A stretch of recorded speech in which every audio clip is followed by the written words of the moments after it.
You're listening to Not the Girl Next Door show, and I have with me today Divide the Empire. Can you guys introduce yourselves and tell us a little bit about the band? You go, Broseph. Hi, I'm Joe Burrow. I'm a guitar player for Divide the Empire. That voice you just heard was Randy, our singer. Oh, that's me. How you doing? I am Randy with Divide the Empire. I'm excited to do this. With all your promoting that you have done of our stuff, I feel like I owe you money. Not at all. I think you guys are awesome, and I wanted to get you guys on so we could tell everybody about the band and your music and tell all of our listeners, just to introduce you guys. How did you guys get together as a band? How did you guys meet? Were you all friends, or how did you guys happen to meet up as a band? Craigslist. It was a Craigslist. I was in a band with the drummer for, I don't know, a very long time. And that band decided to call it quits. And so I got on Craigslist Freak of the Week, and I found Joe and Glenn.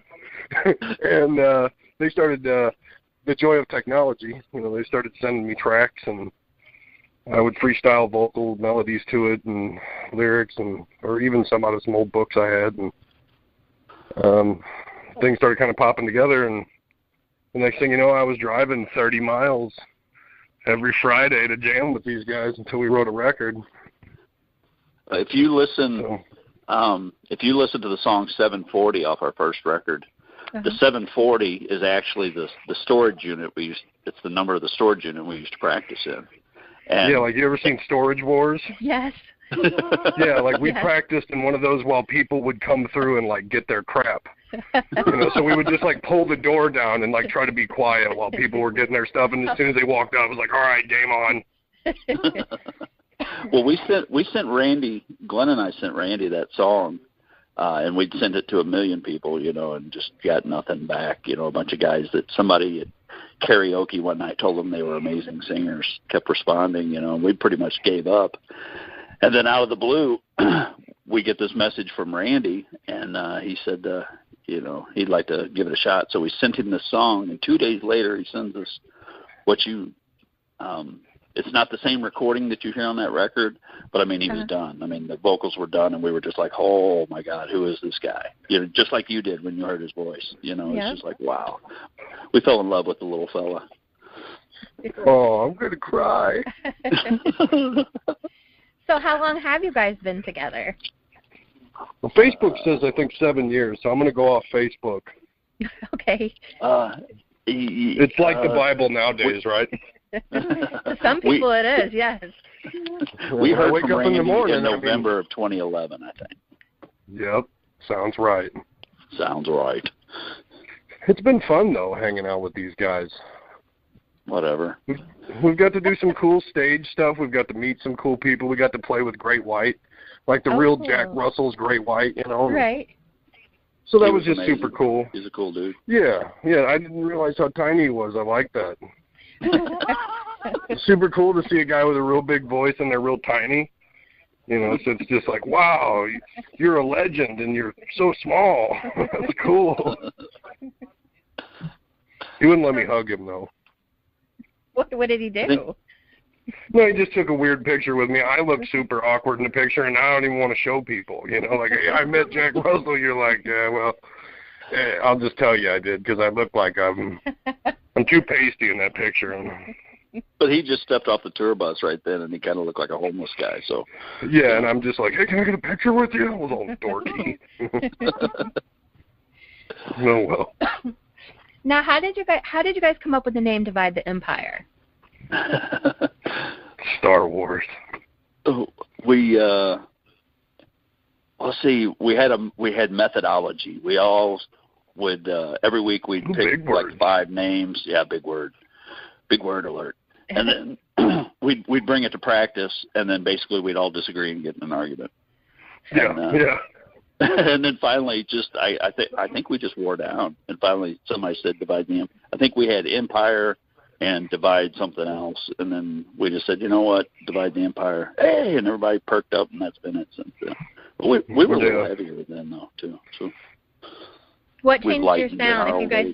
What changed your sound then? If you guys started out heavier, and I think you guys have a southern rock sound. That's just my looking at it is you guys have sort of especially Randy, your growl, like it's just very southern rock sounding to me. That's what I think. Well, that's cool. Yeah, well, I mean, I've had great compliments from people, so it's super cool. I'm glad that people dig what I'm doing. I don't feel like I'm trying to do anybody. I mean, I think when I first was young playing in cover bands and stuff, I was trying to follow something, but now I just am sounding like me. But people say that, it has a 90s alternative rock sound, and that's perfect because that's where I came from. Well, when we started this project, even before we hooked up with Randy, we said that we weren't going to try to just create music in a certain genre, Right. Why not just, because everybody in this band comes from something different, very. And I grew up with going to punk shows and hard rock shows and stuff like that. Randy was, more 90s stuff. And then Glenn, he's a lot of classic rock and 90s grunge. And then Keith, he's into the newer stuff, And so we just said, if we write a song and we enjoy it. Though, Anita Baker, baby. Yeah, I'll go see Anita Baker in a heartbeat. And I love that stuff. But we've always, one of our mantras has always been, if we write it and we enjoy it, we don't care what genre it is. We get called a country band sometimes. We get, it's really fun. Yeah, we had some heavy metal band. I actually heard him, and it was great. I mean, I love this kind of stuff. We were playing, where was it? Cicero's years ago. And this guy who's like the front man of this like pretty heavy, good band, Not going to say any names. He comes walking by, doesn't realize who I am. I'm just sitting there having a drink, and he's like, well, we're playing with a country band? Gosh. And it just made me laugh. It was like, who's the country band? And then I looked around at who the other bands were, and I was like, oh, man. It's maybe I should get like a big belt buckle or something. I don't know, But I can see that a little bit. I mean, I have to admit, I don't do country. I mean, there's a lot of other genres of music I do, but country's not one of them. But I can see how people would say, especially heavier rock bands, could say that southern rock sounds more country, because I can see some of the sound from it, but it's definitely not country. Right. Yeah. Yeah, I can't wear skin-tight jeans. I can't, and I hate bonfires, and if I hear one more thing about tractors, I'm going to snap, You should be used to that. These are Midwestern boys. These are Missouri, Illinois boys. I know. So you should be used to tractors. Yep, I hear it all the time. Yep. So. Everyone around here says the same thing. That's funny you say that. My father-in-law drives tour buses for all the big names. And he constantly gives me crap about country big names. Yeah, all country people. He's in and out of Nashville. He drives for Diamond, so I mean, he drives all the big stars all the time, and says, you got this great voice, and you should be going where the money is. And a lot of rockers that I've met over the years, they do country. They don't do it because they want to. They do it because that's where the paycheck's at. Mhm. And that just resorts right back to what you said earlier. That's the reason why we're not pursuing hitting every bar in town anymore, because we did that, and it doesn't do anything. After your fans are all married and having babies and paying mortgages, it's hard to say, hey, by the way, come out at like 6:00. We take stage at like 8, and we got a 45-minute set along with all these other bands that'll probably be yelling. There might be a fight. Someone could scratch your car, and the drinks are going to be watered down. Still interested in coming? And it's in a questionable neighborhood. Thank you. Yeah, and you might want to bring a gun with you. So. Well, I see that, though, truthfully. Like, when I talk to these bands, there's such holes of music, like, where scenes are and where scenes aren't. Like, North Carolina, right now, it's like a huge mesh of every scene available, but there is a lot of rock music, the same style you guys are, coming out of North Carolina, and they say it's a huge scene for like everything, reggae, everything. But then that's awesome. Petey Pablo came out of there. I love that guy. The North Carolina raise up. Yeah, you take your shirt off and twist it like a helicopter. I know that guy. He's one of my favorites. I understood everything on his record, even though my grandparents didn't. I know all of his lyrics. Stop looking at me that way, Joe. I'll get close to you, and we'll have a whole echo party. Echoey. Go. It's echoey. Go the other way. You got short pants on today, Joe. Oh boy! Don't even get me started about the short pants thing. I can't. The Midwest kids, weather. The kids call. Well, my guitar player is like almost wearing capri pants tonight. You know, it's embarrassing. Thank God we're at practice. You know, where'd you get those things? I'm kidding. I'm walking back to my up off your mom's floor. Oh, I'm sorry. All right. Well, I like this. I don't want to mess up the interview, Joe. Shut up. You're fine. So besides Petey Pablo, who's your musical influences as a band, like overall? I know you guys kind of talked about your genres of music that you guys like. Who are some musical influences as a whole? We all come together on the band live. We really are big live, especially the album Throwing Copper. I mean, a lot of Soundgarden, but Faith No More. Faith No More, yeah. Randy's a huge Faith No More fan.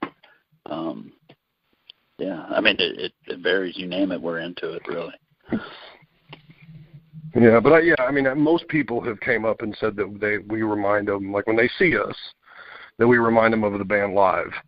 And we've, and that's super cool because that's another one of them just cool bands. That or we remind them of Pizza Delivery guys, but yeah, or a country band, whatever. I don't know. I've heard a lot of different stuff over the years. I mean, there was a radio. I don't remember what it was. It was some kind of thing. You submit your song to it, and like 50 people listen to it, and they all give you their opinion. Mm-hmm. And I think we sent one of our songs there, and almost every single person had something to say about Pearl Jam. Did my vocals sound like Eddie Vedder, or my vocals sounded like the dude. The only one I didn't like is when they started saying the dude from Creed, but whatever, he was a good singer too. So,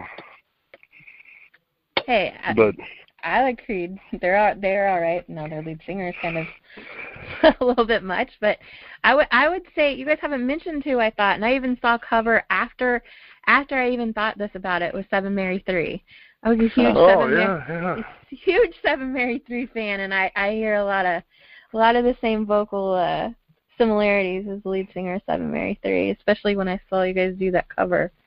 That's right, we did. We did a cover of that song. Cover song. There's also, well, cool. Thank you. I'm glad you like that. Well, we're gonna not do that one anymore, though. Why is that? We've done it for. I think that's the only cover we've ever done live. We've decided that we weren't. No, we did the acoustic show. We did "Crazy" by CeeLo Green.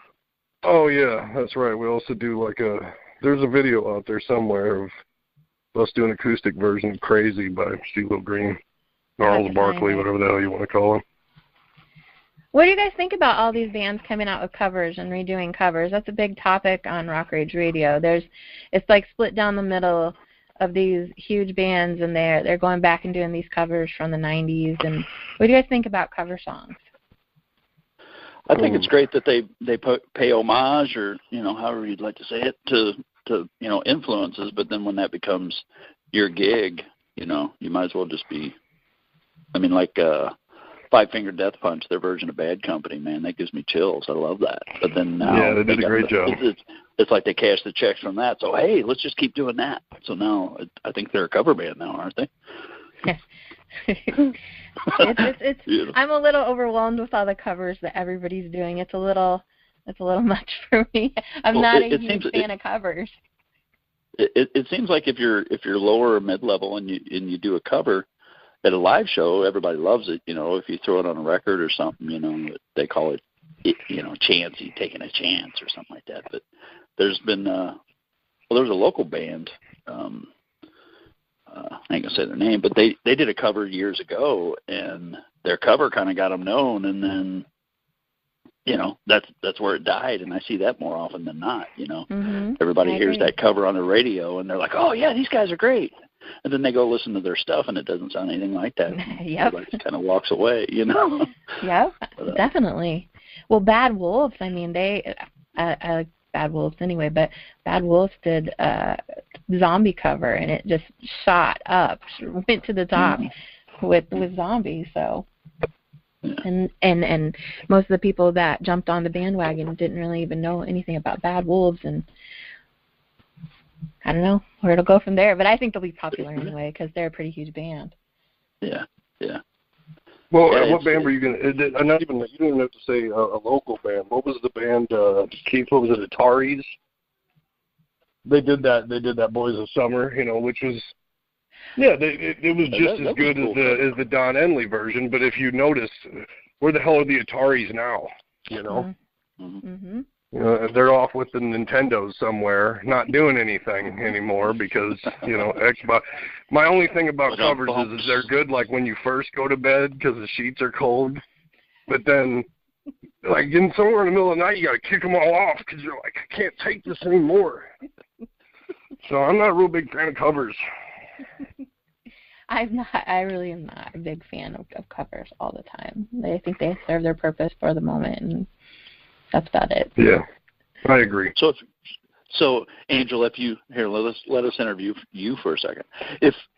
Go ahead. If you could pick one cover to be the only cover you listen to for the rest of your life, which one would it be? Okay, I'm going to get shot for what I'm about to say, but I've said it before on Facebook, so I don't really care. I'm not a huge Led Zeppelin fan. I'm not. Sorry. But Aranda does a Led Zeppelin cover of Dazed and Confused. Uh-oh. And to see them perform it live, oh my God, the energy is off. It is off the wall energy when they perform it, and it's just like the emotion when they perform it, just to see it live. If I was probably listening to it, I probably wouldn't have latched onto it, but I am a big YouTube nerd, and I watch YouTube videos all the time, and that would be the one to watch is Aranda and Dazed and Confused. And people shoot me when they find out I'm not a Led Zeppelin fan, because I'm not. I don't go really past the 80s, so 80s on up, 70s music. Oh, you and my wife would get along then? 80s on up for me, so. Right on. Cool. Well, I was been thinking about doing like some Depeche Mode stuff. I think that would be fun. Do it. Yeah, whenever I think it. Well, actually, in my other band, we cover what is the one we're doing now that's Simply Red, the Holding Back the Tears or something like that. We do like the years. Yeah, Holding Back the Years. There you go. And that's a super fun song to sing. I mean, I'm doing it a lot more my style than his, but I think we should cover some G.G. Allen. That's what it's about, doing it your style. Yeah, I think that's how I feel about covers. Is if you're going to do it, you got to do it your own way because the artist already wrote it. Right. Why would you want to do it like them? It doesn't make any sense. You can't repaint the Mona Lisa. I agree. So how do you guys could. How do you guys feel about performing live? Like, I know you said you kind of backed away from it. So when you guys perform live and you guys have your fans that come out to the shows and you see them singing songs you wrote or seeing people sing songs you wrote and you put your heart and soul into, how does that feel as a band or as a singer, as all of it? I love it. I think the downside to it is trying to revisit, like when you write something and you do notice that someone's singing it, you feel like you got to put that same passion into it as when you wrote it and you were excited about it and it struck a nerve. It's hard to hit that nerve every time to make people believe that you care about that song as much years after you've been singing it. It goes through like morphing periods. When you first write it, it could have been because you were, depressed or happy or sad or whatever. And then you have to revisit that place every time you sing that song. And I noticed that that's hard. So even though you love going out and playing and you love seeing people talking and they buy your stuff and they tell you how much they like you and you feel that fulfillment, there's still this, I'll be back up on stage next weekend revisiting these same demons that I let go of on paper, so that can be weird too. I've actually heard that before. Johnny Stevens from Highly Suspect has said that because when he wrote some of the songs he did for Highly Suspect, that the breakups he's went through since he wrote the songs when he was happy, it's like he doesn't want to revisit that again. So, and all the fans are like, oh, why can't you sing that song again? And he's like, well, I don't really care to at this moment. So definitely understandable. I've heard a lot of artists say that. I mean, I understand it more now than ever. When I was young, you just were happy to, finally find a group of guys that showed up and played their instruments. That was enough excitement to go, okay, cool. I'm cool with not doing any drugs. Let's just jam. That's a great drug for me. But, it does become something that you notice later on where you're like, wow, I really felt that. Or if you make someone else feel it and then you're not there, you're not really giving them what they got out of that song. At least that's what you think. I don't know. They may love it. They may hate it. I don't know. I remember we had we used to play this Rib Fest every year in St. Louis, and they had it out in St. Charles one year, and they had the stage set up. The stage was facing us on stage. We were facing the storm. Yeah, and we were the headliner that night, had a good crowd, sound was amazing, lights were amazing, we were playing amazing, the crowd was just getting into it, and the storm was rolling in, lightning coming right at us, and we're on stage, and I remember I looked over at Randy, and he looked at me, and we were just like, yeah, this is what it's all about. It was just... Yeah, for sure. Yeah, I mean, we could have ended it right there. Okay, that's it, I'm done. It just felt so amazing. Pull a Costanza, leave on a hideout, Yeah. I'm out. Yeah. So what goes into the process of you guys doing a song? Do you write songs? Like, does everybody take a role in writing the songs? Or, Randy, do you always write the songs and everyone else does the music? Or how does the collaboration process work for you guys?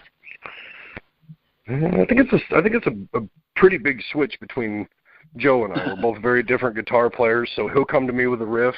I'll write a melody of vocals or guitar and lyrics, or I'll come to the band with a riff and something that I've been working on for a while, and it'll work back and forth like that. I think that's why there's so much diversity between, you can tell which songs Joe wrote the music for on the ones that I wrote the music for, and that's what's kind of made it a common up and down heartbeat, which is cool. I think when you're the only one writing or dictating and not letting everyone do their parts, the song seems kind of governed, and I don't want that. Neither does anybody in this band. No govern. Just get in there and play your instrument and have fun. If it sounds like shit, we'll tell you. I go.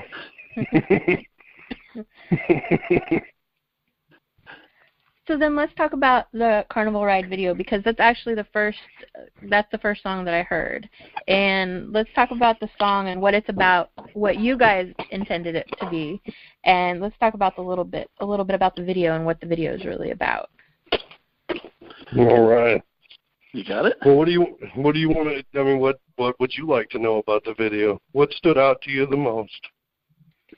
Well, I can give you my interpretation of the song and the video together, and to me, I actually talked about it on the show before. I see it as a kind of a love story that's on a carnival ride. Like, it can be like excitement, but then after time it was monotony, and that's how I see it. But that may not be how you interpreted everything. Everything turned into monotonous, and you can't go on the carnival ride anymore. Forgot who I was and forgot what I was searching for. It just seems like monotonous. I do. I'm a lyric head. But anyway, that's what I see it as. Then that's what it is. Yep, you nailed it. Yeah, I mean, I think, yeah, for sure. It's whatever you want it to be. I mean, as far as Joe came with this, he's Mr. Pedal Man, He's always, his gear is different every practice. It's almost like being in a band with Einstein, but the kind of Einstein that just has all the cords and cables but can't figure out how to get it perfect, Either that or he does get it perfect and then he unplugs all of them and says, I don't know what happened, So, but anyway, he came to me with this very haunting riff, and the lyrics immediately came. And those kind of songs are the ones that, if they give me goosebumps lyrically as soon as I'm writing it, I'm like, all right, we have to do something with this one. We can't skip over this one. We can't just put this on the back burner. We were in the middle of making a record. We were already in the studio. This song wasn't planned at all. And I was like, we're recording it. I got everybody on my side to vote. And I was like, look, we're going in and recording this one. I don't even think Glenn really liked it in the beginning or something like that. Somebody wasn't, okay, Joey's like, I just think that's the stupid riff, I I was like, well, whatever. It may be simple, but it's got a cool flow to it. So let's just simple as king sometimes, you know. Mhm. And so, what are your lyrics, I don't know. Governor? That song is a very well, I mean, to me, it's about all the things of sex, drugs, and rock and roll. You know, it's all the demons that you fight all the time, but for some odd reason, you continue to go back to them. You know, you find something that feels good, and you just continue to do too much of it. You tell you, and it's weird because you can call it your conscience or whatever, but that notification that you get every once in a while, it's like, hey, what are you doing? Mhm. Why do you keep doing this when you know it's not going anywhere? Right. So, you know, that was my pretty much saying that I can't do this anymore. And now, how the video came to play was we picked that creepy. I love the Lemp Brewery. You know, the Lemp Brewery. We picked Juan first. Yeah. When we were talking about locations. Juan Ibanez, JT Ibanez, he was doing a bunch of great videos for guys in town, and so we just got a hold of him, you know, and he said, well, send me some of your stuff, and if something jumps out at me. And we sent it to him, and of course, Carnival Ride was the one he wanted to do a video for. And, much to my chagrin. And so we said, okay. And so we started trying to think of concepts and stuff. And he's like, man, we really should find somewhere creepy. And I was like, why don't we just call, you know, the Lemp Brewery down where it's where all the bands practice. And so we called down there, and they're like, oh, yeah, sure, we got a great room to be perfect for you. Come on down. So then, like, within a day or two, it just took off. And we went down there, and when you see in the video the guy standing in that room with the tile behind him and the clowns are creeping up behind him and the little girl and stuff, that's actually a vault down underneath Charles the Lamb's vault, yeah. It's awesome. And it's creepy, super creepy. And so that's where that was filmed. And the clowns, the big clown you see that kind of looks like Mario, when we were we had no idea who it was. Yeah, we were getting ready to post the video. So we invited friends to come down and be a part of the video.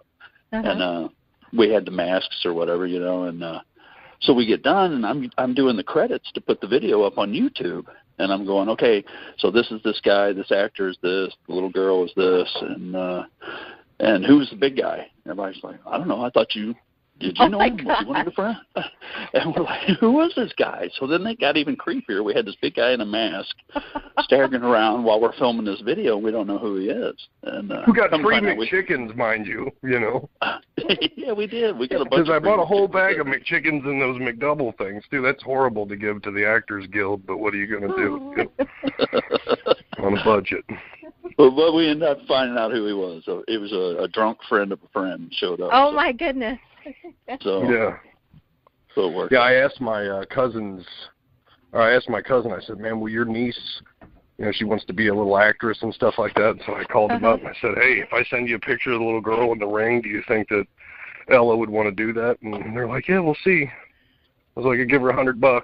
So she was all happy. I bet she got to come be in a video. And then she had I heard a couple weeks after the video came out, she had like a slumber party and all of her friends. She's like, I'm the star of this video. Oh, it was adorable. I bet made it all worth it. Of course.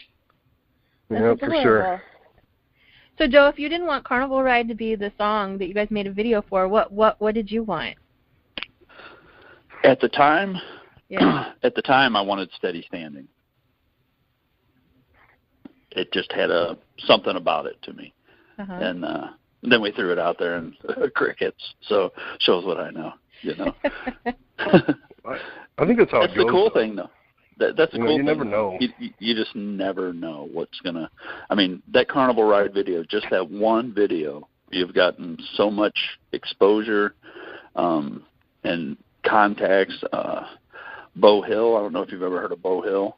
Mm-mm. He contacted us.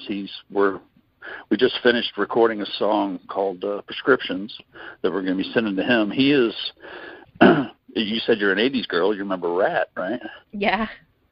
Okay, you know the first 2 Rat records had Round and Round and you know, all the big hits. Yeah. He recorded and produced those records, and he's co-founder of Interscope Records. And he got a hold of us and wanted to mix and master some of our stuff and maybe do a record with us. So we just got done recording Prescriptions, got everything tracked, all the edits and posts done to it. So here very shortly we should be sending that off to him. So hopefully summertime we're going to have a new song, maybe a video for that one. That's awesome. See, and everybody in the band loves this one, and now that I've listened to it a bunch of different times, I'm like, I don't like this one. Let's do a video quick. Yeah, but it's a cool. I mean, don't get me wrong, it's a cool song, but I think once you write something and you play it a bunch of times and you record it, now you're like, well, I'm done now. I want to move on. You know. I have ADHD real bad, I think. You think? I know. What are we talking about? I know.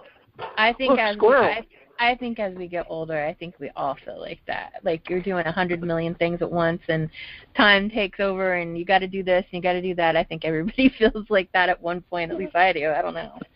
Absolutely.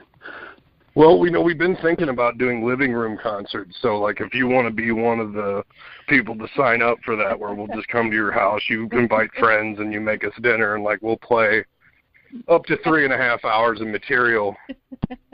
You know, it may not be our material. Okay, we'll do that. Cool. Yeah, I'll even do some Travis Tritt since we're a country band. Ooh, you know. No country for this girl. No, thank you. Okay, deal. We could do some AHA for her. She's an 80s girl. Hey, yes, Take On Me, yes. Yeah. I'm not. No, I was a big fan in the 80s when I was in the 80s. I don't really go back and listen to this stuff a lot now.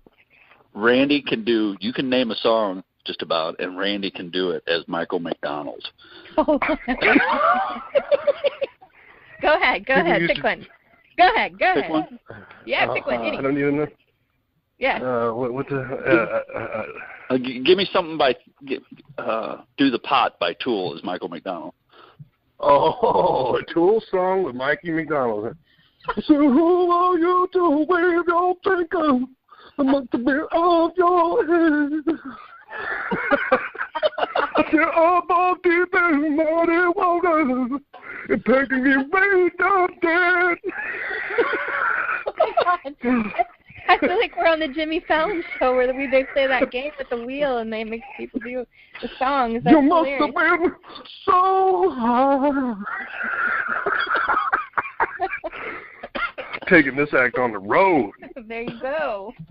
I think it's super cool that you share Captivate. You know, we have a buddy who's like a good classical guitar player who could smoke any of us on any instrument at any time, and he's like, dude, that song Captivate right there is my favorite. And I was like, really? Like, that was an accident, you know? What? I mean, yeah, we were just playing around, and then that song was like, I guess we can do this. We need a finisher, you know?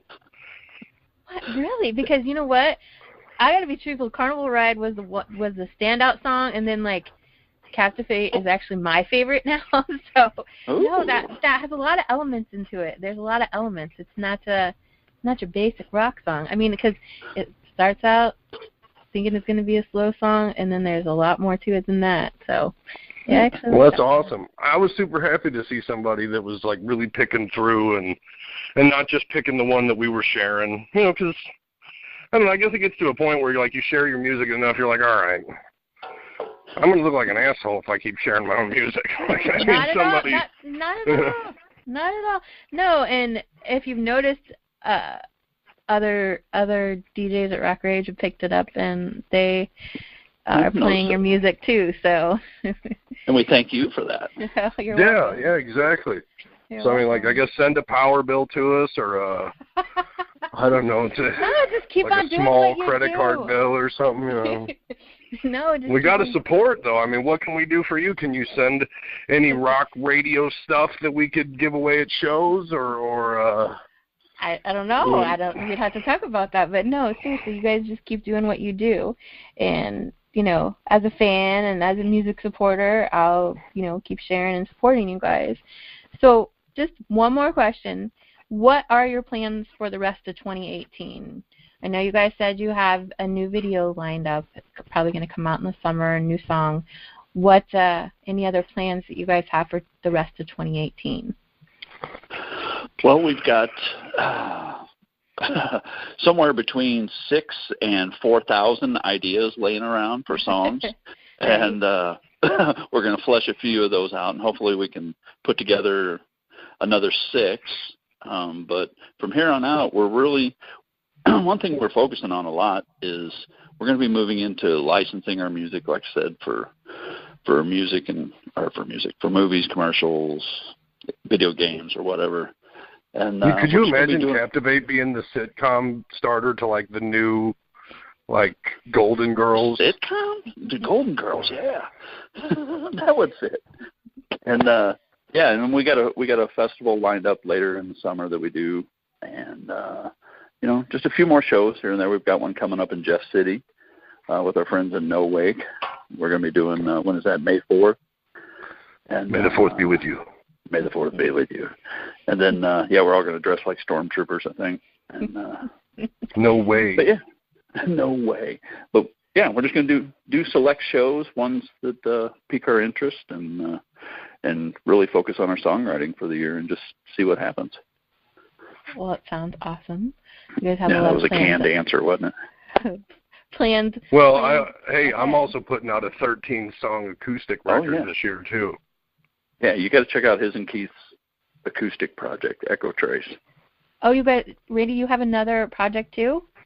Yeah, Keith and I have been doing Echo Trace since the first band broke up. So, so we still have, but we only put out one 6-song CD, and then Divide started getting more traction, and we just started doing all sorts of stuff with Divide. But now that we're focusing more on this licensing end, 2018 is not as many gigs unless good opportunities arise, and the ones that have already been locked in, we're totally excited to do. We're going to promote them as much as we would anything. But then I'm going to put out an acoustic record that's in the mixing process right now, and I'm hoping to put it out by June or July of this year. And then I think we're going to play 12 or 13 shows with that band. And is it the same kind? Is Echo Trace the same kind of sound, or I know you said it's different? Well, I mean, so it's going to be a little bit different, obviously, but yeah, it is different. But I mean, it's me singing and playing all the guitar stuff. We have now last year we've had a bass player, so there'll be some thump in there too. And if you, we'll make sure that comes your way as soon as it gets out. Anybody who likes the voice, you got to give it to them, right? I'm telling you. No, seriously, when you do have something come out, definitely send it to me, and I will definitely and there's a lot of crossover songs too. There's when you got two guys in one band, and then they're also in another band. Like what's some of the ones? There might be different versions. Like they're different versions, but if there's Old a Frame song Mirror, we both do those. Yeah. So that's what we're gonna. I think the acoustic thing works out real well. I would like Divide to do a few more acoustic shows, because I just think that it really, I loved like Alice in Chains, that live acoustic record that they did, and actually have somebody come film it. We set it up nice, have some cool candles, and like really record us doing a nice acoustic set. Invite 50, 60 people, no more than that. I would like to go more to that end with some of our live shows, just to do something different. Yeah, that's my favorite MTV Unplugged performances, that Alice in Chains performance. There's just so much about that. Even when Lane messes up, it's just epic. What's my motivation? Yeah, for sure. Yeah, what's my motivation? Yes, definitely. But the Nirvana Unplugged, the Stone Temple Pilots Unplugged, all those MTV Unplugs, Blind Melon, all such amazing performances that it made you think, hey, these guys put out great records, but strip everything down, take away all them pedals, all them fancy amplifiers, all them vocal, compressors and processors, and just do what you do through a wooden box, and let's see who you are. And they still shine just as true as, any other way. And to me, that's how I grew up, going, okay, I don't need all this stuff. If I can sound good, then you'll always sound good. You're either going to not play as good. You'll never suck. You'll either be great or you'll be all right. There's been suck. But no, it is, because I think for fans also, I mean, like, that brings you closer to the fans too, because you're kind of you're kind of out there. I mean, out in the open more, as to say, you're doing it without all the extras. So I miss that. I love acoustic performances. Love it. Well, guys, thank you for talking to me, and come back anytime. And definitely any you want to send me any Echo Trace music, I will definitely put that on as well. I'm going to make Joe send you prescriptions before anybody mixes it, I think. No, I don't think he'll do that. He's stubborn. He's like his pants are real tight.